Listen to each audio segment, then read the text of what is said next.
প্রথমে কড়াইতে তেল দিয়ে নেব। এবার তেলটা হয়ে গেলে দেবো চিংড়ি মাছ দেওয়ার পরে চিংড়ি মাছটা ভালো করে ভেজে নেবো এপাশ ওপাশ করে, বেশি ভাজবো না, ভাজলে চিংড়ি মাছটা শক্ত হয়ে যাবে। এবার নিয়েছি চিংড়ি মাছটা তুলে নিলাম।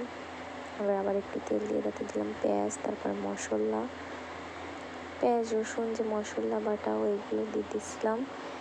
তারপরে এবার দেব হলদি, ঝালের গুঁড়া আর লবণ। তারপরে আবার ভালো করে ঘুটে নেব, কষিয়ে নেব, মশলাটা ভালো করে কষিয়ে নেব। কষিয়ে নেওয়ার পরে এবার আমরা দেব পুঁই শাক। আজকে আমরা রান্না করছি পুঁই শাক দিয়ে চিংড়ি মাছ। আপনারা যারা পারেন না পুঁই শাক দিয়ে চিংড়ি মাছ রান্না করতে, আমার এটা দেখে রান্না করবেন, দেখবেন কেমন লাগে খেতে।